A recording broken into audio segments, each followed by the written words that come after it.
quand j'étais absent de la ville, mes parents ont vendu mon chien, disant, ta sœur a besoin de l'argent pour ses chaussures de mariage. Je suis rentré calmement, j'ai demandé, qui l'a acheté? Le soir suivant, la sonnette a retenti et le nouveau propriétaire se tenait là avec une surprise qui les a fait trembler. Je m'appelle Sophie et j'ai 25 ans. À mon retour d'une conférence professionnelle à Chicago, impatiente de retrouver mon Golden Retriever, Max, mes parents m'ont froidement appris qu'ils l'avaient vendu pendant mon absence pour les chaussures de mariage de ma sœur. Ils l'ont dit comme s'ils donnaient de vieux vêtements à la charité, s'attendant à ce que je comprenne que 35 000 $ était une somme trop belle pour être ignorée pour un simple chien. Mais Max n'était pas juste un chien. Il était le seul membre de la famille qui m'ait jamais choisi en retour. Ce qui s'est passé ensuite allait révéler 25 ans de mensonges et le vrai prix de la façade parfaite de ma famille. Si vous regardez cette vidéo maintenant, j'aimerais savoir d'où vous venez. Laissez-le dans la section des commentaires ci-dessous. Appuyez sur ce bouton j'aime et abonnez-vous pour entendre plus d'histoires comme celle-ci. Le matin où j'ai rencontré Max pour la première fois, la pluie martelait les fenêtres du refuge comme de petits points exigeants d'entrée. Je n'étais pas censé être là.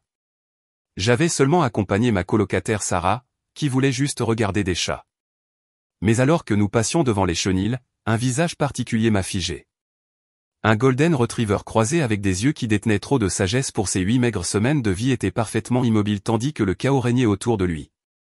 D'autres chiots aboyaient, sautaient et se bousculaient pour attirer l'attention. Max me regardait simplement, la tête légèrement penchée, comme s'il posait une question que je ne comprenais pas encore. Celui-là a été ramené 2 fois, a mentionné la bénévole, remarquant ma pose. Les gens disent qu'il est trop calme. Il y a peut-être quelque chose qui ne va pas chez lui. Mais je savais mieux. Dans ce calme, j'ai reconnu un esprit Kindred, quelqu'un qui observait avant d'agir, qui comprenait que parfois la déclaration la plus forte est le silence lui-même. J'ai signé les papiers cet après-midi-là, la désapprobation de mes parents résonnant déjà dans ma tête avant même de leur avoir dit. 3 ans s'étaient écoulés depuis ce matin pluvieux, et Max était devenu plus qu'un animal de compagnie. Il était mon ancre dans un foyer qui donnait souvent l'impression de se noyer. Chaque matin à 6h15, son horloge interne s'activait, et il posait son menton sur mon lit, attendant patiemment que mes yeux s'ouvrent. Pas d'aboiement, pas de coups de patte, juste cette présence douce qui disait « Je suis là quand tu seras prêt ». Nos promenades matinales étaient devenues des rituels sacrés, traversant Riverside Park alors que la ville s'éveillait lentement. Max connaissait chaque banc où nous nous étions assis pendant mes pires jours, après la trahison de Connor, après avoir perdu le stage pour lequel j'avais tant travaillé. Après d'innombrables dîners de famille où mes réalisations étaient des notes de bas de page des grandes narrations de ma sœur Ashley, dressé Max avait révélé son intelligence extraordinaire. En quelques semaines, il avait maîtrisé des commandes qui prenaient normalement des mois. Reste signifiait reste. Que je parte 30 secondes ou 30 minutes, il pouvait différencier ses jouets par nom. Monsieur Lapin, Balle Bleue, Serpent Corde, les ramenant sur commande. Mais son plus grand talent était de lire les émotions. Les jours où l'anxiété me rongeait la poitrine, il apparaissait avec sa laisse dans la gueule, me forçant à sortir à l'air frais et en mouvement. Quand les larmes menaçaient pendant les longues sessions d'études nocturnes, il posait sa tête sur mes genoux, me reliant à terre par son poids chaud. Mes parents, Richard et Diane Morrison, toléraient Max avec la même résignation résignée qu'ils appliquaient à la plupart de mes choix. Papa, un avocat immobilier qui mesurait le succès en mètres carrés et en diversité de portefeuilles, ne pouvait pas comprendre l'attachement à quelque chose qui se dépréciait et ne générait que des dépenses. Maman, dont le calendrier social tournait autour des déjeuners caritatifs et de la planification du mariage d'Ashley, considérait Max comme une autre de mes phases, comme quand j'avais choisi le travail social plutôt que la faculté de droit, ou quand j'avais fréquenté Connor le musicien, au lieu de Bradley, le fils banquier d'affaires. Ashley, ma sœur cadette de 3 ans, avait maîtrisé l'art de la cruauté désinvolte enveloppée dans de doux sourires. Le chien de Sophie est en fait adorable, disait-elle lors des dîners de famille, accentuant en fait, comme si l'existence de Max était généralement discutable. Ses fiançailles avec Preston Whitfield III l'avaient transformée de simplement gâtée en insupportablement prétentieuse. Chaque conversation revenait au lieu de réception, aux robes de créateur, ou à la tragédie catastrophique du fleuriste suggérant du gypsophile au lieu d'orchidées importées.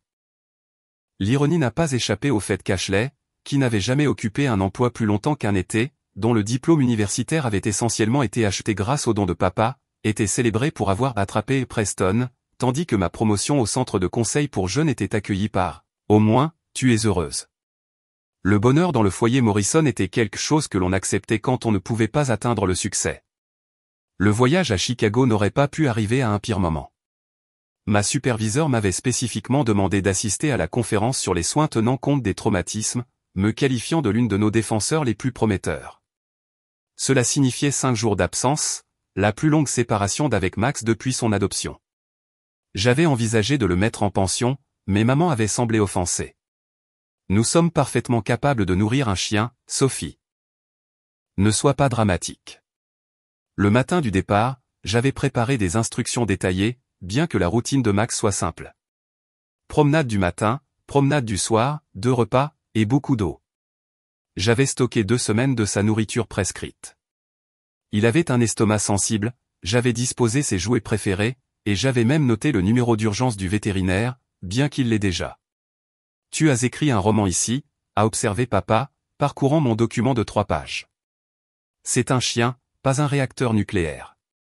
Ashley, absorbé par son téléphone, n'avait pas levé les yeux. Dieu, Sophie, nous avions des chiens quand nous étions jeunes. Nous savons quoi faire. Nous avions eu un chien, Buton, qui avait vécu exclusivement dans l'arrière-cour et avait été placé ailleurs quand Ashley a développé ses allergies commodes à l'âge de 12 ans. Mais j'ai mordu ma langue, j'ai embrassé Max au revoir et j'ai murmuré notre rituel de départ. Sois bon. Je reviendrai bientôt. Max avait regardé de la fenêtre tandis que l'Uber s'éloignait, et j'avais combattu l'envie irrationnelle d'annuler tout et de rester. Juste 5 jours, me suis-je dit. Que pourrait-il mal tourner en 5 jours? La conférence fut véritablement précieuse, remplie d'approches innovantes et d'opportunités de réseautage. Mais quelque chose clochait dès le départ. Mon premier appel de vérification n'a pas eu de réponse. Maman m'a répondu des heures plus tard par SMS. Tout va bien. Arrête de t'inquiéter. Le 2e jour, j'ai appelé en visioconférence pendant ce qui aurait dû être la promenade du soir de Max. Ashley a répondu clairement au restaurant. Oh, il est quelque part. Maman s'en occupe. En arrière-plan, j'ai entendu Preston mentionner quelque chose à propos de ce clodo et le rire tintinabulant d'Ashley en réponse. Au 3e jour, mes appels étaient activement refusés. Papa m'a envoyé un SMS, Sophie, nous sommes occupés par les préparatifs du mariage. Le chien va bien. S'il te plaît, respecte notre temps. Comme si mon inquiétude pour Max était une commodité futile, interrompant leur travail important de sélection de couleurs de serviettes et de disputes sur les plans de table, j'ai essayé de me concentrer sur la conférence, mais l'anxiété me rongeait. Max n'était jamais allé aussi longtemps sans routine. Il serait confus, potentiellement anxieux. Ont-ils pensé à ses médicaments du soir pour ses articulations? Le promenait-il assez?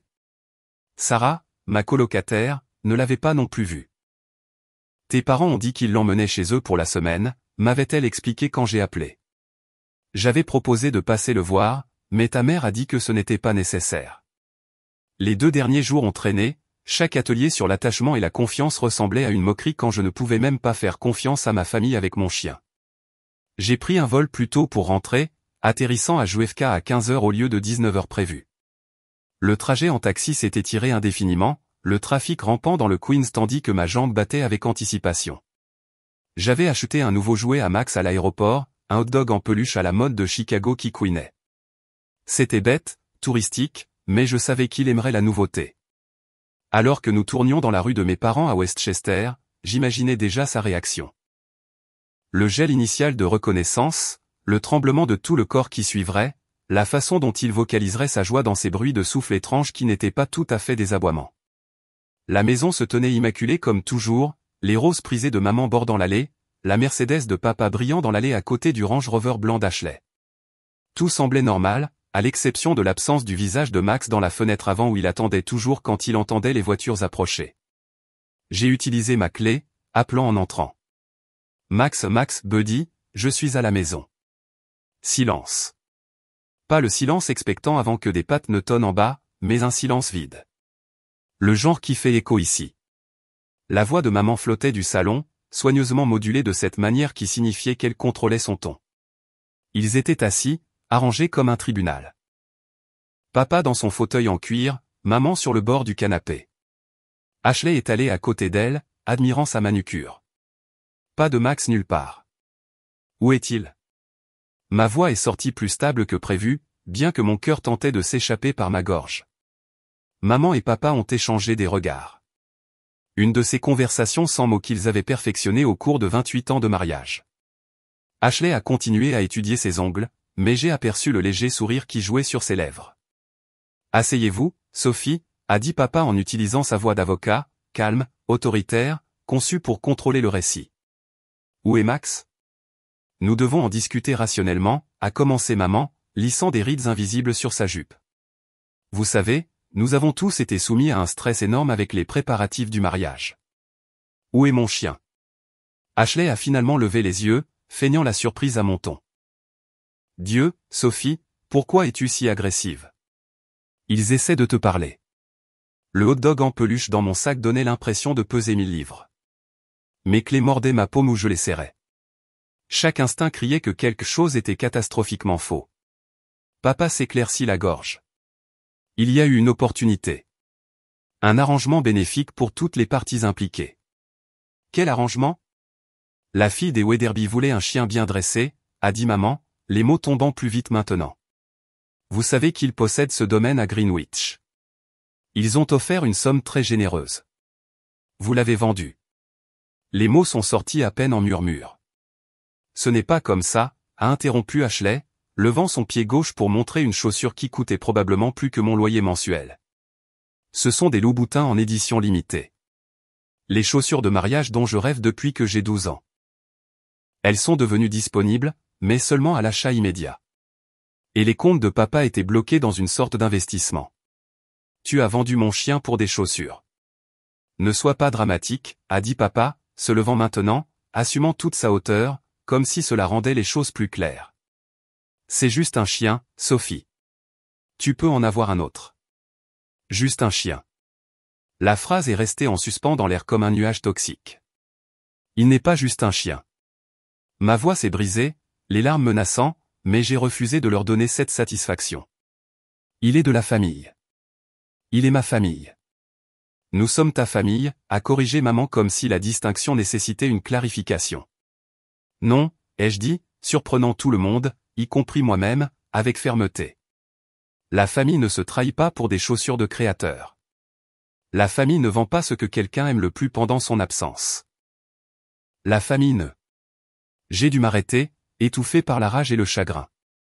Oh mon Dieu, tu es tellement une victime, a dit Ashley en levant les yeux au ciel. C'est un chien. Pendant ce temps, je planifie l'événement social de l'année et tu as une crise à cause d'un animal que tu peux remplacer demain. Remplacer. Comme si Max était un appareil cassé ou un téléphone obsolète. Comme si 3 ans de loyauté, de réconfort et d'amour inconditionnel pouvaient être achetés neufs dans un magasin. Qui l'a acheté, ai-je demandé, la voix mortellement calme maintenant. Ce n'est pas important, a dit maman rapidement. Qui l'a acheté ? Sophie, tu dois accepter, a commencé papa. Qui a acheté mon chien ? La force de mon cri a surpris tout le monde, y compris moi-même. Je n'avais jamais élevé la voix comme ça dans cette maison. Les bonnes filles ne criaient pas. Les bonnes filles acceptaient, s'adaptaient, se débrouillaient. Mais je n'étais plus une bonne fille. J'étais une femme qui avait tout perdu ce qui comptait pour payer des chaussures qui ne seraient portées qu'une seule fois. La mâchoire de papa s'est serrée. Monsieur Daniel Blackwood. Il a payé 15 000 $. Si vous devez savoir. Bien plus que ce que valait ce clodo. 15 000 $. C'est ce que valait la vie de Max pour eux. Pour les pieds d'Ashley. Je veux son adresse. Absolument pas, a dit maman, se levant, se déplaçant vers moi comme pour offrir un réconfort dont je n'avais pas besoin. Tu vas nous embarrasser tous. C'est un homme d'affaires respecté. Je veux son adresse. Tu ne l'obtiendras pas de nous, a dit Ashley, examinant à nouveau ses chaussures. D'ailleurs, ça fait 3 jours. Le chien t'a probablement déjà oublié. 3 jours. Il l'avait vendu il y a 3 jours. Laissez-moi paniquer et m'inquiéter pendant 3 jours, sachant qu'il était parti. Je me suis retourné et j'ai marché vers les escaliers, ayant besoin de distance avant de dire ou de faire quelque chose d'irréversible. Où vas-tu ? A appelé maman. Dans ma chambre pour faire mes valises et partir. Ne sois pas ridicule, a dit papa. Tu es émotive. Dors ici ce soir et nous discuterons de cela rationnellement demain matin. Je me suis arrêté au pied des escaliers, sans me retourner. Qui l'a acheté? Silence. Cette nuit-là, j'ai dormi dans mon lit d'enfance, serrant la balle de tennis préférée de Max que j'avais trouvée sous ma commode. La maison semblait un mausolée. Chaque souvenir entaché par cette trahison. À 2 heures du matin, j'ai entendu des pas dans le couloir, s'arrêtant à ma porte. Un doux bruissement, puis des pas en retraite. Quand j'ai ouvert la porte, un morceau de papier plié gisait sur le sol. À l'intérieur, dans une écriture que je ne reconnaissais pas. Daniel Blackwood, 47 Thornwood Drive, Greenwich. Aucune explication, aucune signature, juste une adresse et un nom. Le matin est arrivé gris et amer, correspondant parfaitement à mon humeur. La table du petit déjeuner de la famille Morrison était mise avec la meilleure porcelaine de maman, sa façon de faire semblant que tout était normal. Ashley était assise à parcourir des tableaux Pinterest de mariage, tenant occasionnellement son téléphone pour l'approbation de maman.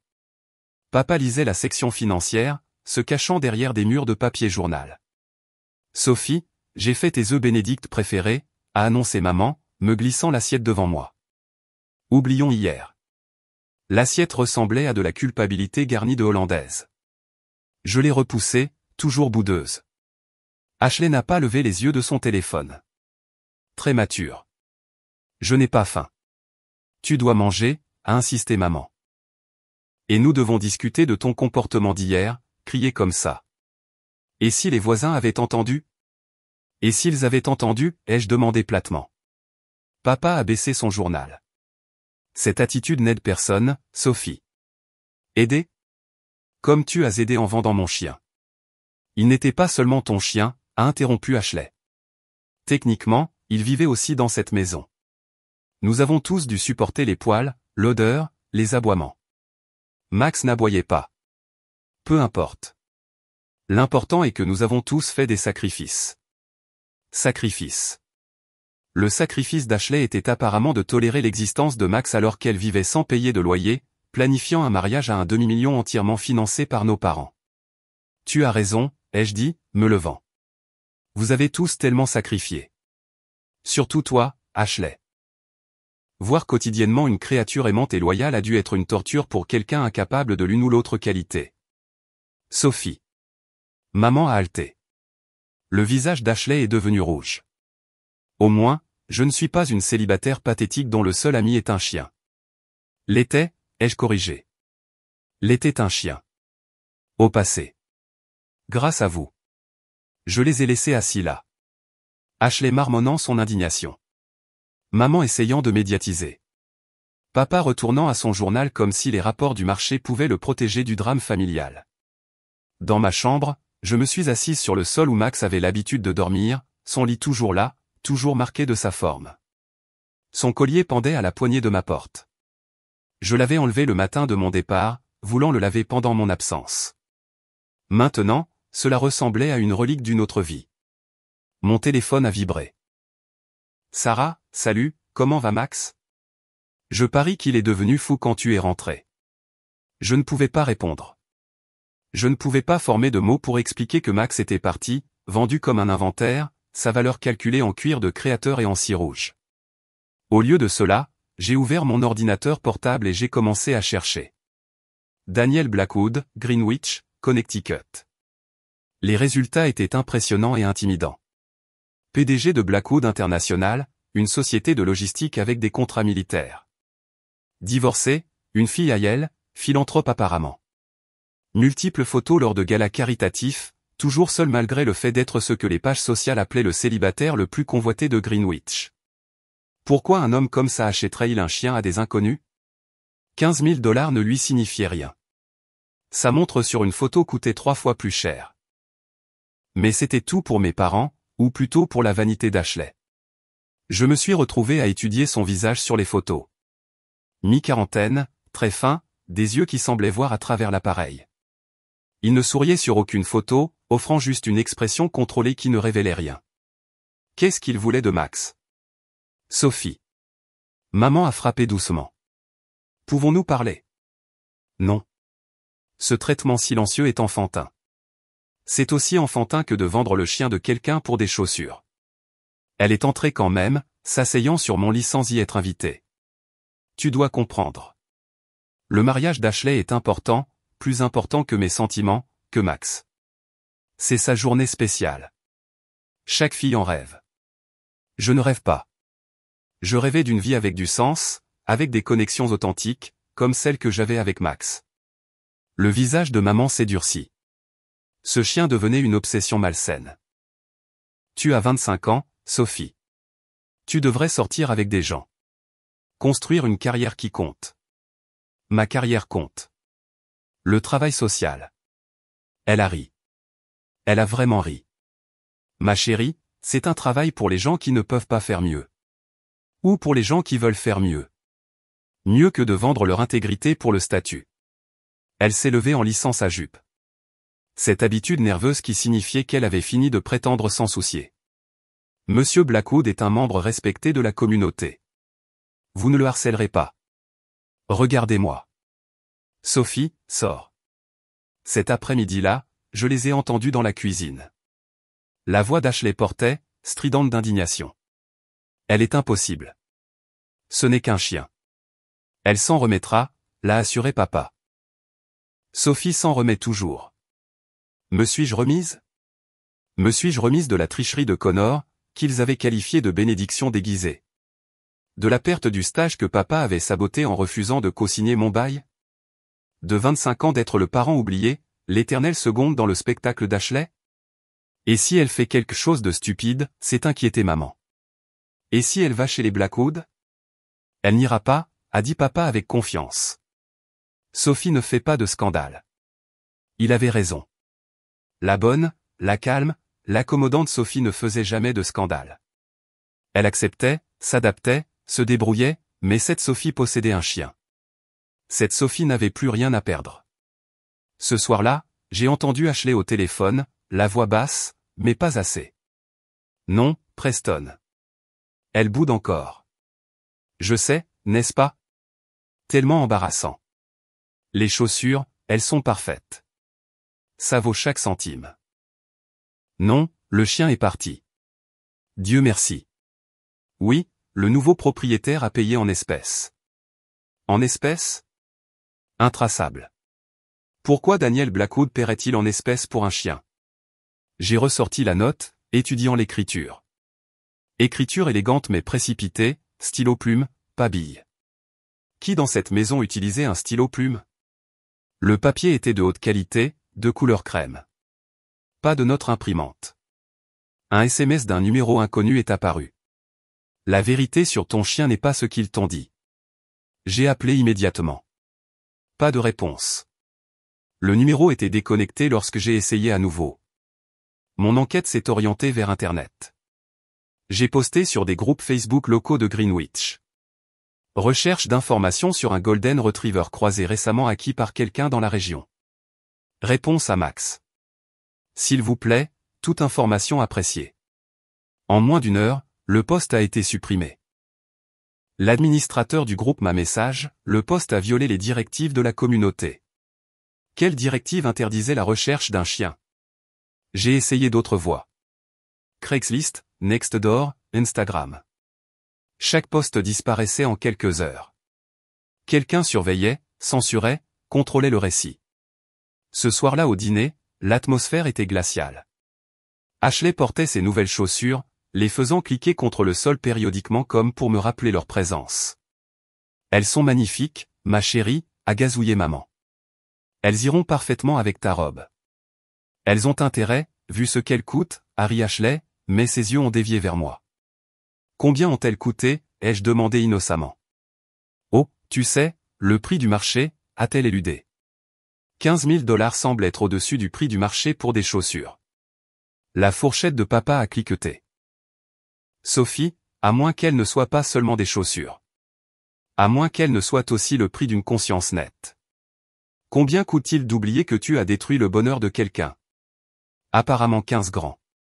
Tu es dramatique, a rétorqué Ashley. Max vit probablement dans le luxe maintenant. Les Blackwood ont ce domaine immense. Tu veux dire Blackwood? Au singulier.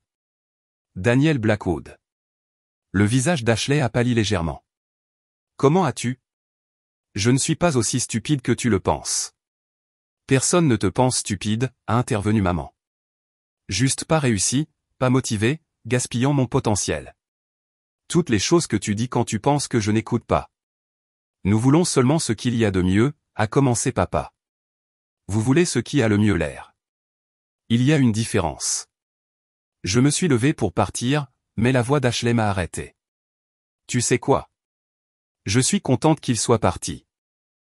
Ce chien était la seule chose qui t'importait, et c'était pathétique. Au moins maintenant, tu auras peut-être une vie. J'avais une vie. Tu l'as vendue. De retour dans ma chambre, j'ai ouvert le dossier photo de Max sur mon téléphone. Des centaines d'images. Max au parc. Max dormant. Max avec son bandana d'anniversaire. Oui, je célébrais son anniversaire. Sur chaque photo, ses yeux détenaient la même confiance, cette fois complète que je serais toujours là pour lui. Je l'avais déçu. Un autre SMS, un numéro inconnu différent.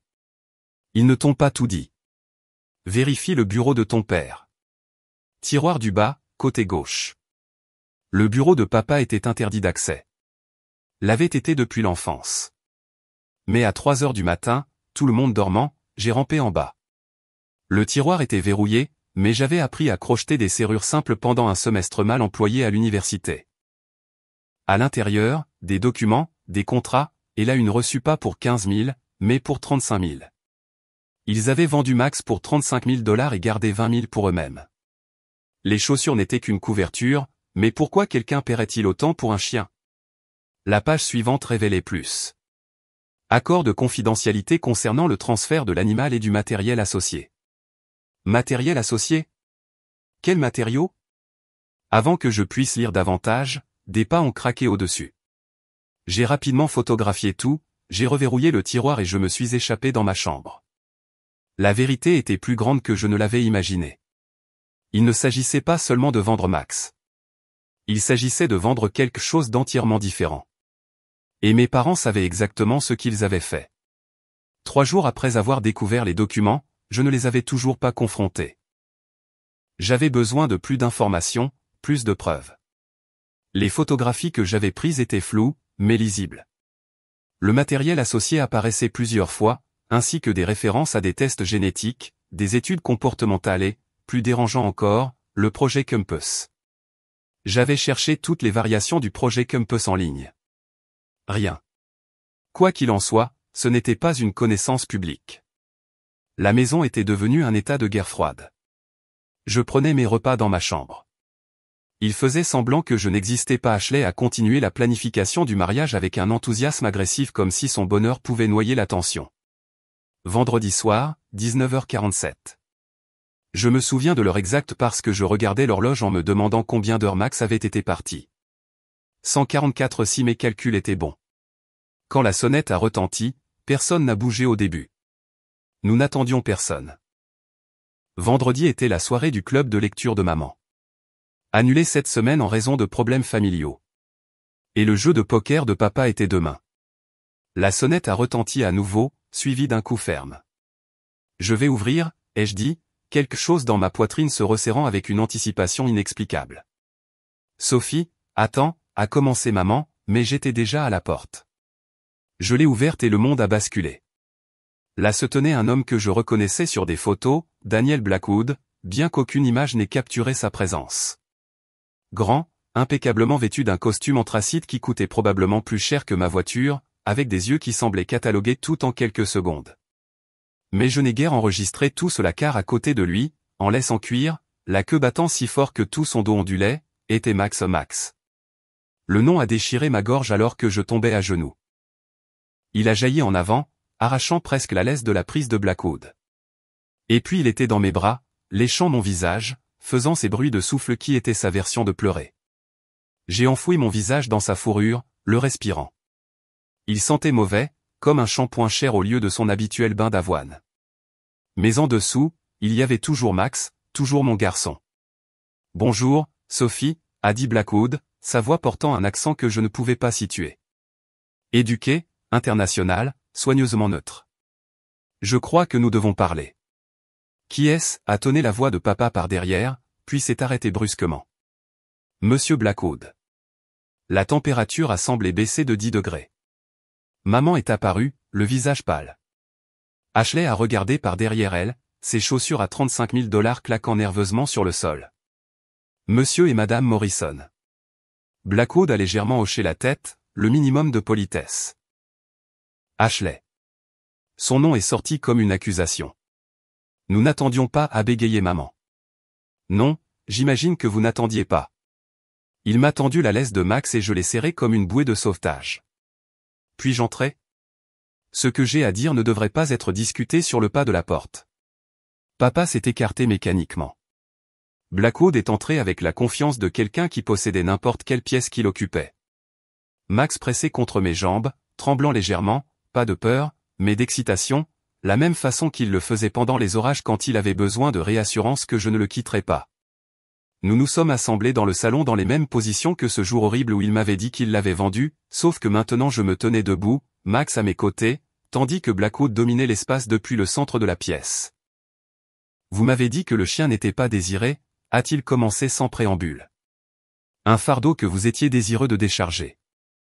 Il était, a commencé Ashley. Ne le fais pas, a dit le mot comme un coup de fouet. J'ai ton chien depuis une semaine. Pendant ce temps, il a refusé de manger sauf s'il était forcé, il a hurlé continuellement la nuit, et a tenté de s'échapper 6 fois. Ce n'est pas le comportement d'un animal indésirable. Mon cœur s'est brisé et s'est envolé simultanément. Max s'était battu pour moi. Il avait refusé d'accepter l'abandon. Plus intéressant, a continué Blackwood, c'est son entraînement exceptionnel, au-delà de ce que la plupart des professionnels atteignent. Quiconque l'a entraîné a un don. Sophie l'a entraîné, a dit maman doucement, comme si l'aveu lui coûtait. Je m'en doutais. Son regard a trouvé le mien, et quelque chose en lui s'est adouci fractionnellement. Vos parents ne m'ont pas seulement vendu un chien, mademoiselle Morrison. Ils m'ont vendu quelque chose de bien plus précieux, bien que je doute qu'ils aient compris ce qu'ils faisaient. Le matériel associé, ai-je dit, les pièces s'assemblant, ses sourcils se sont légèrement haussés. Vous êtes au courant de cela. J'ai trouvé le contrat. Le visage de papa est devenu rouge. Tu as fouillé dans mon bureau. Tu as vendu mon chien. Nous avons dépassé les limites. Quel matériau, a exigé Ashley, regardant entre nos parents. Tu as dit que c'était juste le chien. Blackwood a souri, mais ce n'était pas agréable. Vos parents m'ont fourni des enregistrements vidéo complets de l'entraînement de Max, ses dossiers médicaux, et surtout, la documentation de sa lignée. Vous voyez, Max n'est pas qu'un chien de refuge. Il fait partie d'un programme d'élevage très spécifique que j'ai suivi. Un programme qui produit des chiens avec une intelligence et des capacités empathiques exceptionnelles.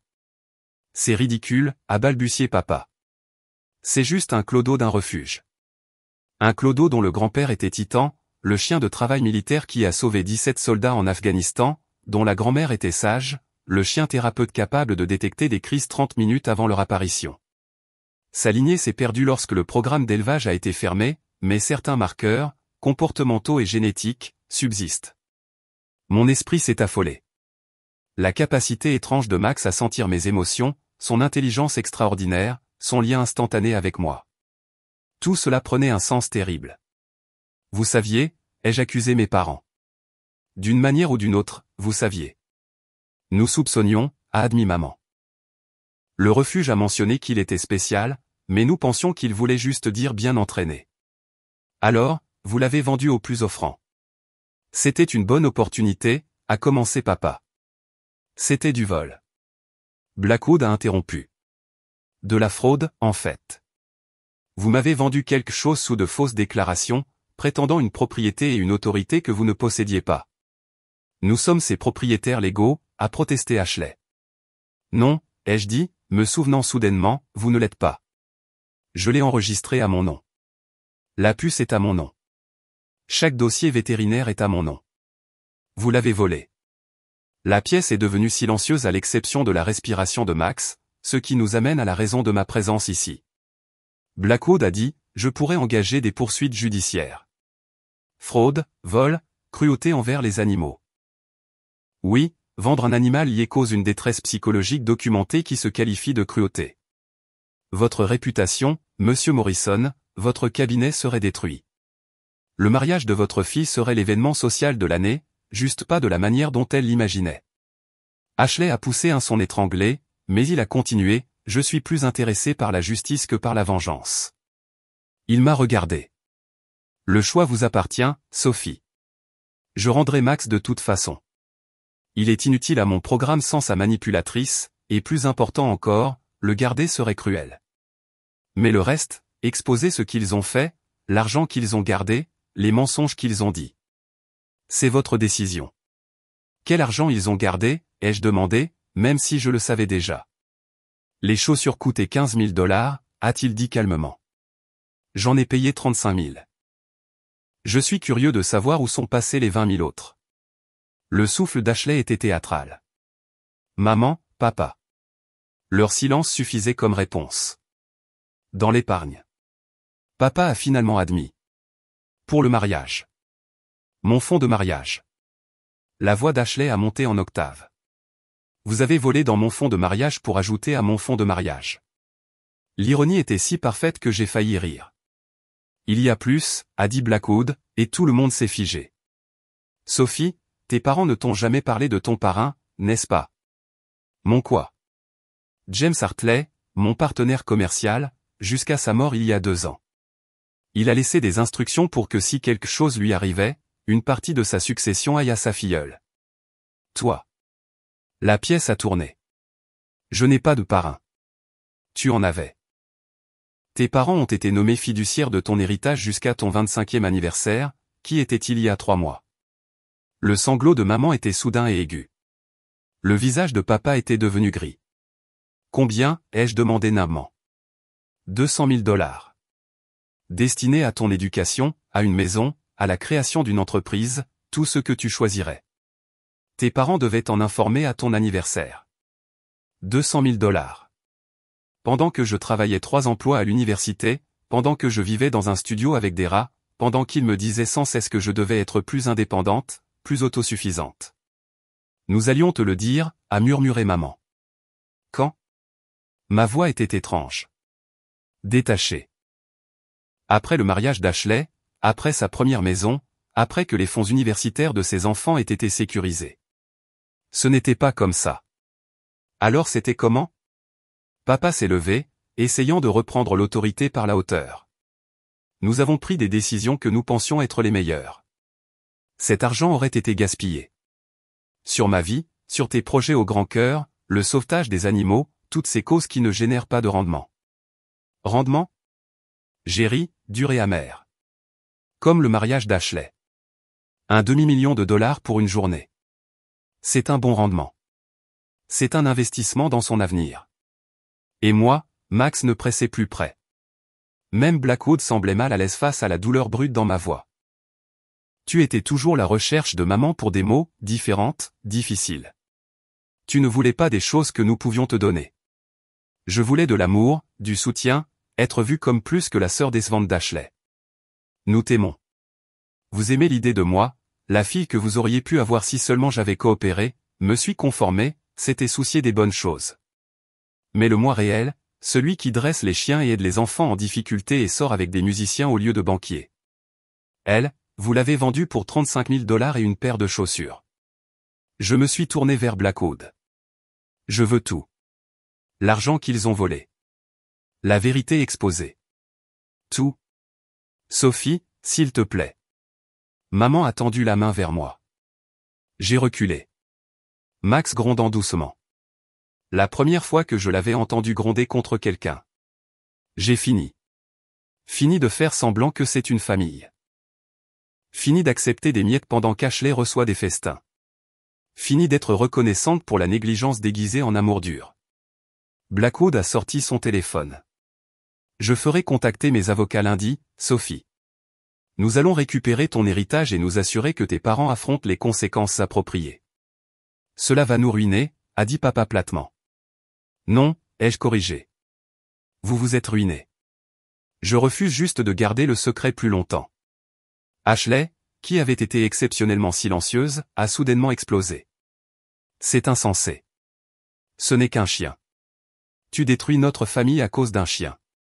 Non, a dit Blackwood calmement. Elle se sauve d'une famille qui la détruisait. Il s'est dirigé vers la porte, puis s'est arrêté. Sophie, tu as un don. La façon dont tu t'entraînes, Max, le lien que vous avez créé, c'est rare. J'ai une proposition si tu es intéressé. Mon entreprise travaille avec des animaux de service pour les vétérans souffrant de SSPT. Nous avons besoin de quelqu'un avec tes compétences. Une offre d'emploi. Alors que mon monde s'effondrait, une porte s'est ouverte. Aussi, a-t-il ajouté, regardant mes parents avec un mépris non déguisé. Vous devriez savoir que j'ai déjà contacté les autres partenaires de James. Ils sont très intéressés par la manière dont l'héritage de sa filleule a été géré. Très intéressés. Il est parti ensuite, laissant sa carte de visite sur la table d'entrée. Je me suis tenu dans les ruines de ma maison d'enfance. La laisse de Max enroulée autour de ma main, me sentant simultanément détruite et libérée. Sophie, a dit Ashley, des larmes coulant sur son visage, de vraies larmes pour une fois. Tu ne peux pas faire ça. Mon mariage sera parfait. Je t'assure, a-t-elle ajouté. Tu auras tes chaussures de créateur, ta fête à $1 demi-million, ton mari parfait qui appelle mon chien ce clodo. Tu choisis un chien plutôt que ta famille. Je choisis la loyauté plutôt que la trahison, l'amour plutôt que les transactions. Il se trouve que le chien est le seul à offrir la première. Je me suis dirigé vers les escaliers, Max égalant mon pas parfaitement, puis je me suis arrêté. Il y avait encore une chose. Au fait, ai-je dit, sans me retourner. La note, celle glissée sous ma porte avec l'adresse de Blackwood. Qui l'a écrite? Le silence s'est étiré jusqu'à ce que maman murmure.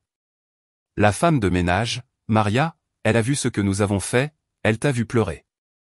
Elle ne pouvait pas supporter ça. Maria, qui travaillait pour notre famille depuis 15 ans, qui cachait des friandises à Max quand maman ne regardait pas. Qui n'avait jamais dit plus de 10 mots à ma, mais qui avait risqué son emploi pour me donner de l'espoir. Remercie-la de ma part, ai-je dit, et j'ai grimpé les escaliers pour la dernière fois. Dans ma chambre, j'ai emballé l'essentiel, vêtements, ordinateur portable, photos. Max regardait depuis son lit, que j'ai également plié et emballé. Ses jouets, ses gamelles, ses médicaments.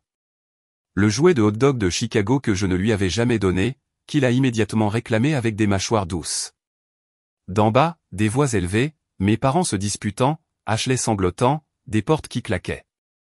La famille Morrison se fracturait, mais j'ai réalisé qu'elle était brisée bien avant ce soir. Nous avions juste performé l'intégrité, un spectacle élaboré pour les voisins, pour la société, pour nous-mêmes. Mon téléphone a vibré. Sarah, salut, ça va? Ta mère vient d'appeler pour demander si tu étais là. Elle avait l'air hystérique. J'ai répondu par SMS. Je vais chercher Max. Je rentre bientôt. Chez moi. Pas cette maison avec ses façades parfaites et ses cœurs vides. Chez moi, c'était mon appartement exigu avec Sarah. Avec Max, avec l'authenticité, même si cela venait sans le luxe. Alors que je chargeais ma voiture, papa est apparu dans l'embrasure du garage. Tu fais une erreur. La seule erreur que j'ai faite a été de croire que tu pouvais aimer quelque chose qui n'améliorait pas ton image. Nous t'avons tout donné. Vous m'avez donné des choses. Il y a une différence. Si tu pars maintenant, ne t'attends pas à quoi? Ton soutien, ton approbation, ton amour. Je ne les ai jamais eus de toute façon. Il a tressailli.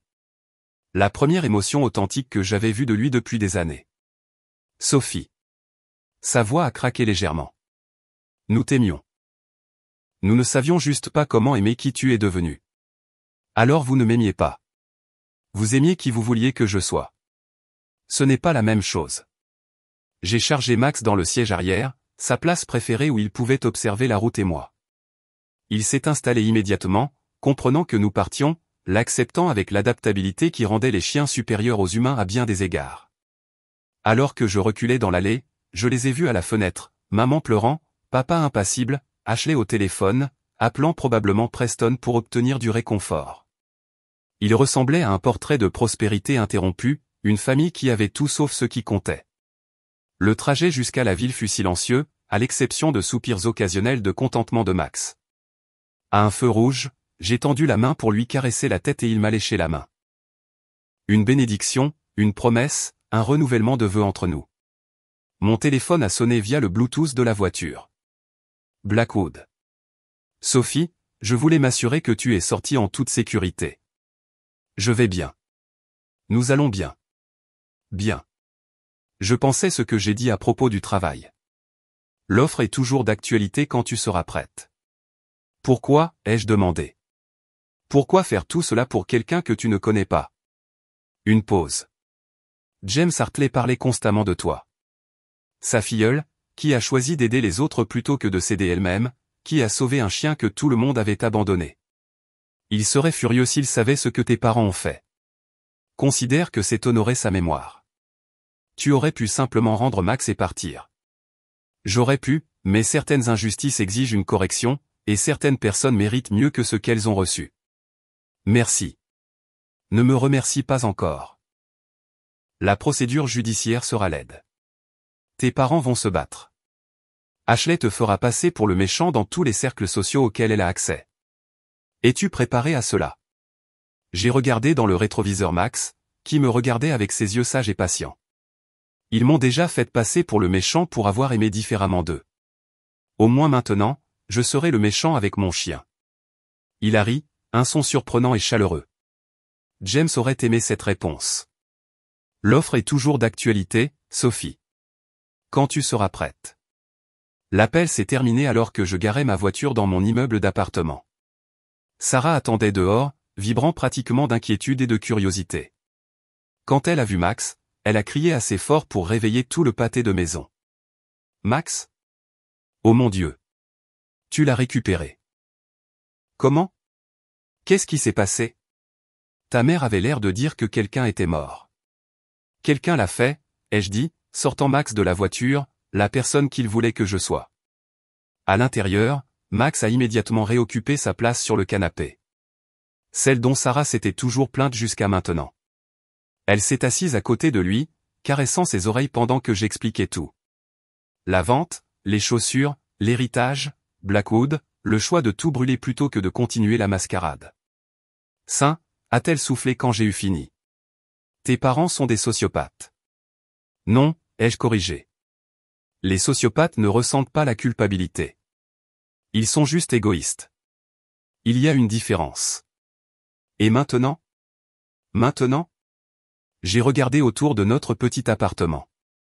Des taches d'eau au plafond, un radiateur qui claquait, une vue sur un mur de briques.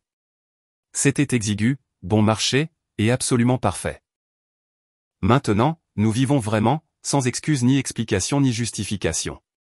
Max a aboyé une fois, sa rare vocalisation qui signifiait un accord complet. Cette nuit-là, alors que j'étais au lit avec Max étalé sur mes pieds, serrant la couverture comme toujours, mon téléphone s'est allumé avec des messages. Maman, s'il te plaît, reconsidère. Nous pouvons résoudre cela en famille. Papa, les avocats disent que tu as un cas. Régulons cela en privé. Ashley, tu as tout gâché. J'espère que tu es heureuse. Mais il y en avait un qui m'a fait sourire. Numéro inconnu. C'est Maria. Je suis contente que tu aies récupéré ton chien. Il n'a jamais arrêté de te chercher. Et toi non plus tu n'as arrêté de le chercher. C'est ça le vrai amour. J'ai enregistré son numéro, puis j'ai éteint mon téléphone.